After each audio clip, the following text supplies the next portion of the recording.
नमस्कार दर्शक बंधु आज संध्यार राज्य तथा देश विदेशर गुरुत्वपूर्ण खबर रही जहाँ आपण मैंने 5 ରୁ 10 मिनिट समय दे जानीपर तेज ता पूर्व आपण मान गोटे अनुरोध आपण जिला को भल पाते आप जिला ना कमेंट लिखिदेवे तेज चलतु खबर उपर नजर पकाइबा।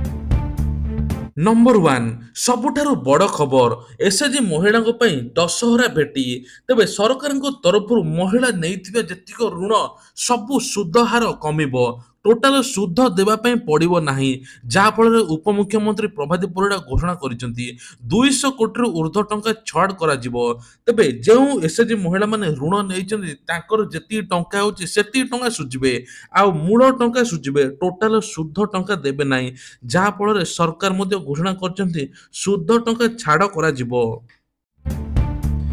तेबे ओडिशा रे सरकार परिवर्तन पर नुआ सरकार अनेक नुआ नुआ पदक्षेप नेउचंती एबे आउ गोटे खबर सामना को आछि सरकारी कोठार रंग बदलिबो पूर्वरु मध्ये गोटे खबर आस्तिला जे सब स्कूल रो सरकारी स्कूल रो यूनिफॉर्म रंग बदलिबो ता सहित सरकारी स्कूल रो कोठार रंग बदलिबो आउ एबे आउ गोटे खबर आछि मध्ये सरकारी कोठा जेतिक रहिछि सब कमला रंग हो बोली कुहा जाउछि तेबे राजनीति तेजुछि आउ ए सब टंका लोक मानकर रंग बदलैबा किछि आवश्यकता नाही बरम किछि लोक कहउचंदी जदि गरीब एवं हिताधिकारी किछि सरकार योजना करन्ते एवं भत्ता टंका किछि दियन्ते तो समस्त उपकृत हुअन्ते आ रंग बदलले कोनोसी पदक्षेप नाही किछि आवश्यकता नाही बेली किछि लोक मध्ये कहउचंदी सेपटे यूनिफॉर्म रंग बदलिला ता सहित स्कूल कोठार रंग बदलिला एबे सरकारी कोठार रंग मध्ये बदलैबा पई जाउची तेणु आपण माने मध्ये गुटिए कमेंट करी कहंतु ए सब केते दरकार अछि।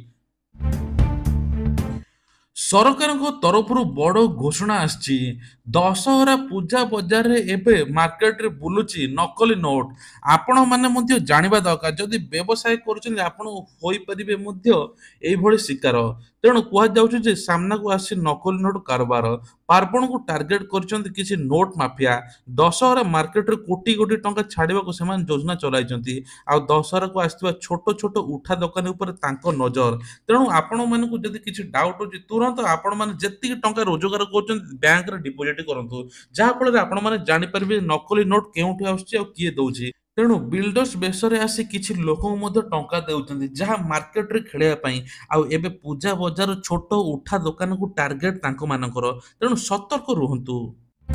आउ गोटे बड़ खबर अजଣା नंबर जदि फोन कॉल आसुची आपण माने फोन उठातु नाही एभଳି एक घटना सामना को आछि 1 घंटा भितर डिजिटल अरेस्ट होउची आ ठकेर नुआ तरीका एवं कोरियर सीज होउची तेबे कुआ जाउची जे अक्टोबर 5 रे रविवार दिन दिन 2 पर 12:15 रे हठात जणे सांबादिका को फोन रिंग होइतिला आउ जणे ड्राई पेशेंट रो थरिथिला उठिला आउ नंबरटी अजଣା लोकंकर होइतिला संकोच मन करे उठाइथिले युवती अचानक सेपटु सुबिथिला आईवीआर कॉल रेकॉर्ड आउ एपट फोन कॉल टी एबे प्रोडक्शन कोरियर कंपनी रु आछि आपण कोरियर बाबद रे किछि एक प्रेस करंतु बा दुई प्रेस करंतु एमिति कहिबे जहा फल आपण चिपिबे आउ आपण किछि निजर ई कॉमर्स साइट रो आपण एति टका जितिचंती बोली कहिबे आपणकर ना एवं आपणक अकाउंट नंबर मागिबे आपणको पूरा डिटेल्स सीवीवी कोड आपणकर एटीएम कार्ड नंबर मागिबे आपण जदि एंट्री करछन ताहले आपणकर टंका मध्ये गायब हे जिवो किछि लोक मध्ये पुलिस बेसर व्हाट्सएप कॉल करिवे विभिन्न प्रकार आलो देखि आपणको टंका मागिबे डराइबे किंतु आपण माने डरिबेनी तुरंत पुलिस स्टेशन एफआईआर देबे।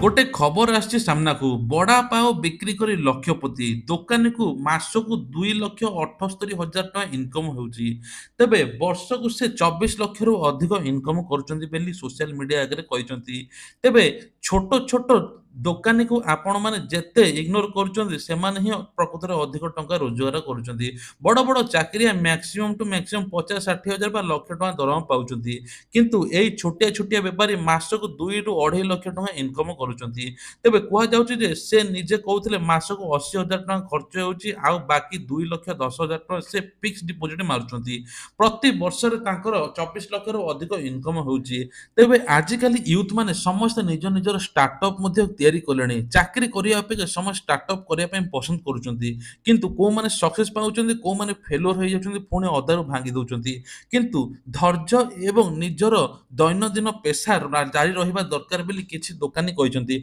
जो माने सक्सेस होइछन ता पछरे मध्ये रहिछि तांकर बहुत कष्ट एवं परिश्रम ता परे ही सी आज की सक्सेस पाइचंती।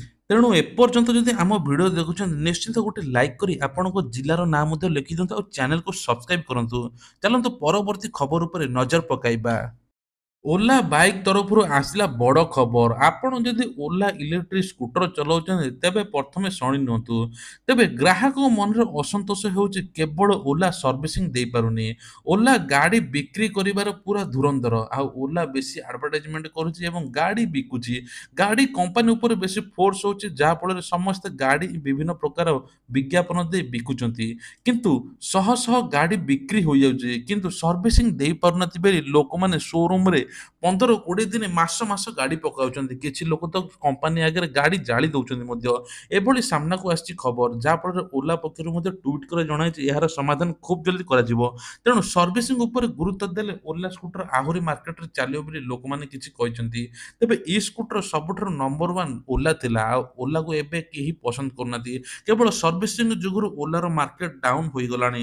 ତେବେ ଆପଣମାନେ କମେଣ୍ଟ କରି କୁହନ୍ତୁ ଓଲା ଇଲେକ୍ଟ୍ରିକ୍ ସ୍କୁଟର ଯଦି ଚଲାଉଛନ୍ତି କୋଉଟା ଭଲ ପେଟ୍ରୋଲ ଗାଡ଼ି ଭଲ ନା ଇଲେକ୍ଟ୍ରିକ୍ ବାଇକ୍ ଭଲ ନିଶ୍ଚିନ୍ତ ଗୋଟେ କମେଣ୍ଟ କରିବେ। ଚାଲନ୍ତୁ ପରବର୍ତ୍ତୀ ଖବର ଉପରେ ନଜର ପକାଇବା। ରାସ୍ତାରେ ଉଡ଼ିଲା ପୁଳା ପୁଳା ଟଙ୍କା ଆଜି ମୁଖ୍ୟମନ୍ତ୍ରୀଙ୍କ ବୈଠକ। ତେବେ ରାଜରାସ୍ତା ଭୁବନେଶ୍ୱରରେ ଉଡ଼ିଲା ପୁଳା ପୁଳା ଟଙ୍କା। ସରକାର ଟଙ୍କା ନିଅନ୍ତୁ ଚାକିରି ଖଣ୍ଡେ ଦିଅନ୍ତୁ ବୋଲି କହିଛନ୍ତି ଯୁବକମାନେ। ଏଭଳି ନାମକୁ ମାତ୍ର ପରୀକ୍ଷା ନକରି କେତେ ଟଙ୍କା ନେବେ ନିଅନ୍ତୁ ଆଉ ସମସ୍ତଙ୍କୁ ଚାକିରି ଦିଅନ୍ତୁ ବୋଲି କହିଛନ୍ତି। ପରୀକ୍ଷା ବାତିଲ କରିବା ପାଇଁ ପୁଣି ଥରେ ପରୀକ୍ଷା କରାଯାଉ। ଦୟାକରି ଆଶାୟୀଙ୍କ ଜୀବନ ନଷ୍ଟ ନ କରନ୍ତୁ ବୋଲି କହିଛନ୍ତି। ଏଭଳି ନାରା ଦେଇଛନ୍ତି ମହାତ୍ମା ଗାନ୍ଧୀ ମାର୍ଗରେ ଶହ ଶହ ପରୀକ୍ଷାର୍ଥୀ ଏବଂ ଚାକିରି ଆଶାୟୀମାନେ। ତେବେ ଷ୍ଟୁଡେଣ୍ଟ ଏଗନେଷ୍ଟ କର୍ପୋରେସନ ନେତୃତ୍ୱରେ ଏବେ ସମସ୍ତେ ମାନେ ଚାକିରି ପାଇଁକି ସମସ୍ତଙ୍କୁ ସରକାରକୁ କହିଛନ୍ତି। ତା ସହିତ ମଧ୍ୟ ଟଙ୍କା ଉଡ଼େଇଛନ୍ତି ଏବଂ ସରକାରଙ୍କୁ କହିଛନ୍ତି ଚାକିରି ଖଣ୍ଡେ ଦିଆଯାଉ ଯାହାଫଳରେ ଏଭଳି ଏକ ଦେଖିବାକୁ ମିଳିଛି ଦୃଶ୍ୟ। ତେବେ କୁହାଯାଉଛି ଯେ ଟଙ୍କା ନେଇ ଚାକିରି ଦେବାକୁ ସରକାରୀ ଆଶାୟୀଙ୍କୁ ନିବେଦନ ଆଉ ଆର୍ଆଇ ଏବଂ ଅମିନ ପରୀକ୍ଷା ବାତିଲ ଦାବି। ଆଜି ମୁଖ୍ୟମନ୍ତ୍ରୀଙ୍କ ମଧ୍ୟ ବୈଠକ ଥିଲା ତେବେ ଆଗକୁ ସରକାର ଏନେଇ କଣ ପଦକ୍ଷେପ ନେଇ ସେ ନେଇ ଅପେକ୍ଷା ମଧ୍ୟ କରାଯାଇଛି। ଆସିଲା ପିକନିକ୍ ସମୟ ଦକ୍ଷିଣ ପଶ୍ଚିମ ମୌସୁମୀ ବାୟୁ ପ୍ରତ୍ୟାବର୍ତ୍ତନ କରିବାକୁ ପ୍ରସ୍ତୁତ ହେଉଥିବା ବେଳେ ପର୍ଯ୍ୟଟନ ଋତୁ ଆରମ୍ଭ ହୋଇଛି ଆଉ ଅକ୍ଟୋବର 10 ତାରିଖରୁ ପର୍ଯ୍ୟଟକଙ୍କ ଲାଗି ଖୋଲିବାକୁ ଯାଉଛି ଶିମିଳିପାଳ ଜାତୀୟ ଅଭୟାରଣ୍ୟ। ବାରିପଦା ଅଞ୍ଚଳରେ ଆଞ୍ଚଳିକ ମୁଖ୍ୟ ସଂରକ୍ଷକ ଆରଟିଓ ଫିଲ୍ଡ ନିର୍ଦ୍ଦେଶକ କହିଛନ୍ତି। ତେଣୁ ଏନେଇକି ଅକ୍ଟୋବର 10ରୁ ଆରମ୍ଭ ହୋଇଯିବ ଏହି ଶିମିଳିପାଳ ଖୋଲିବା। ତେବେ ଭୁବନେଶ୍ୱର ସବୁଆଡ଼େ ବିରାଟ ବଡ଼ ବଡ଼ ତୋରଣ ସାଙ୍ଗକୁ ବହୁତ ମାଆଙ୍କର ମୂର୍ତ୍ତି ତା ସହିତ ଲୋକମାନେ ଚଳଚଞ୍ଚଳ ହେଉଛନ୍ତି। ଏଠୁ ସେଠୁ ଯାଉଛନ୍ତି ପ୍ରତିଦିନ ଦେଖିବା ପାଇଁ। ତୋରଣର ଉଚ୍ଚତା 45 ଫୁଟ ଥିବାବେଳେ 50 ଫୁଟ ମଧ୍ୟ ବେଳେବେଳେ ରହିଛି। ସେହିପରି ଚଳିତ ବର୍ଷ ମୂର୍ତ୍ତିର ଉଚ୍ଚତା 18 ଫୁଟ ରଖାଯାଇଛି। ଆଉ ମାଆଙ୍କ ସମେତ ପାର୍ଶ୍ୱ ଦେବାଦେବୀଙ୍କ ମଧ୍ୟ ରୂପା ମୁକୁଟ ପିନ୍ଧିବେ ବୋଲି କୁହାଯାଉଛି। ତେବେ ଭୁବନେଶ୍ୱରରେ ବିରାଟ ବଡ଼ ବଡ଼ ତୋରଣ ସାଙ୍ଗକୁ ଅତି ଆକର୍ଷଣୀୟ ଦୃଶ୍ୟ ବୋଲି କୁହାଯାଉଛି। ଅଷ୍ଟମୀରେ ଖେଚୁଡ଼ି ଡାଲମା ଦଶମୀରେ ଦହି ପଖାଳ ଏବଂ ଶାଗ ଭଜା ଭୋଗ ହୁଏ ବୋଲି କୁହାଯାଉଛି। ଏଭଳି ଖବର ଆପଣ ଶୁଣିଲେ ମଧ୍ୟ ଆଶ୍ଚର୍ଯ୍ୟ ହେବେ। ମହିଳାଙ୍କ ନାଁରେ ଋଣ 50 ଲକ୍ଷ ହଡପ। ଆଶାକର୍ମୀ ଫେରାର। ତେବେ ସବୁ ମହିଳାଙ୍କ ଠାରୁ ଶତାଧିକ ମହିଳାଙ୍କ ଋଣ ଠକେଇର ଅଭିଯୋଗ। ଏମାନଙ୍କ ନାଁରେ 50 ଲକ୍ଷରୁ ଅଧିକ ଋଣ ହୋଇଛି। ଆଉ ଆଜି ଆକ୍ସିସ୍ ବ୍ୟାଙ୍କର ଋଣ ପରିଶୋଧ ନୋଟିସ ଆସିବା ପରେ ମହିଳାଙ୍କ ମଧ୍ୟରେ ଛନକା ପଶିଛି। ଋଣ ଜାଲରେ ଛନ୍ଦି ହୋଇଛନ୍ତି ପାପଡ଼ାହାଣ୍ଡିର ବ୍ଲକ ସିରୋସିସ୍ ପଞ୍ଚାୟତ ଅନ୍ତର୍ଗତ ବେଣୁଆ ଗାଡ଼ିର ଜଣେ ମହିଳା ଏବଂ ଶେଷରେ ଏତଲା ମଧ୍ୟ ଦେଇଛନ୍ତି। ତେଣୁ ଗାଁରେ ଶତାଧିକ ମହିଳା ଏବେ ଏକା ସାଙ୍ଗରେ ଫସି ଯାଇଛନ୍ତି ଆଉ ନିଜ ଗାଁର ଆଶା କର୍ମୀ ଏବଂ ତାଙ୍କ ପୁଅ ଏବଂ ସ୍ୱାମୀଙ୍କ ବିରୋଧରେ ପାପଡ଼ାହାଣ୍ଡି ଥାନାରେ ଅଭିଯୋଗ ମଧ୍ୟ କରାଯାଇଛି। ତେବେ ଆଶାକର୍ମୀ ଏତେ ଲୋକଙ୍କ ଠାରୁ 50 ଲକ୍ଷ ଟଙ୍କା ଋଣ କରି ହଡପ କରିଛନ୍ତି ଯାହାଫଳରେ ଏଭଳି ଘଟଣା ଏବେ ସାମ୍ନାକୁ ଆସିଛି। ଆପଣମାନଙ୍କ ଭିତରୁ ଯିଏ ଗାଁରୁ ମଧ୍ୟ ଦେଖୁଛନ୍ତି ଯଦି କିଭଳି ଲୋକ ଆସୁଛନ୍ତି ଆପଣଙ୍କ ନାଁରେ ଋଣ କରୁଛନ୍ତି ତ ଆପଣମାନେ ସବୁ ପ୍ରମାଣପତ୍ର ଆପଣଙ୍କ ପାଖରେ ରଖନ୍ତୁ ଏବଂ ଟଙ୍କା ମଧ୍ୟ ଆପଣଙ୍କ ଆକାଉଣ୍ଟରେ ଆସିବା ପାଇଁ କୁହନ୍ତୁ। ଆଉ କେବେ ବି ଏମିତି ଡକୁମେଣ୍ଟ ଦିଅନ୍ତୁନି ଯାହାଫଳରେ ଆପଣ ମଧ୍ୟ ଫସିଯିବେ। ସତର୍କ ରୁହନ୍ତୁ। ତେବେ ରାତି ପାହିଲେ ସୁଭଦ୍ରା ଟଙ୍କା ଆସିବ। କୁହାଯାଉଛି ଯେ କାଲି ଦିନ 12ଟା ସୁଦ୍ଧା ସୁଭଦ୍ରା ଟଙ୍କା ସମସ୍ତଙ୍କ ଆକାଉଣ୍ଟକୁ ଆସିବ। ଏନେଇ ଉପମୁଖ୍ୟମନ୍ତ୍ରୀ ପ୍ରଭାତୀ ପରିଡ଼ା ଘୋଷଣା କରିଛନ୍ତି। ତେବେ ଯେଉଁମାନଙ୍କ ଆକାଉଣ୍ଟକୁ ଆସିବ ନାହିଁ ପରବର୍ତ୍ତୀ ଫେଜ୍‌ରେ ଆସିବ। ଟୋଟାଲ 4ଟା ଫେଜ୍ ହୋଇଛି। ପ୍ରଥମ ଫେଜ୍‌ରେ 25 ଲକ୍ଷ, ସେକେଣ୍ଡ ଫେଜ୍‌ରେ 35 ଲକ୍ଷ, ଥାର୍ଡ ଫେଜ୍ ଏବଂ ଫୋର୍ଥ ଫେଜ୍ ଟୋଟାଲ ଆପଣଙ୍କର ମାର୍ଚ୍ଚ 18 ତାରିଖ ପୂର୍ବରୁ ସବୁ ହିତାଧିକାରୀଙ୍କୁ ଟଙ୍କା ମିଳିଯିବ। ଆଉ ତାପରେ ଦ୍ୱିତୀୟ କିସ୍ତି ଆସିବ ମହିଳା ଦିବସ ଦିନ। ତେଣୁ ଆପଣମାନେ ଅପେକ୍ଷା କରନ୍ତୁ କାଲି କାଲି ଆପଣଙ୍କ ଆକାଉଣ୍ଟକୁ ଆସିବ।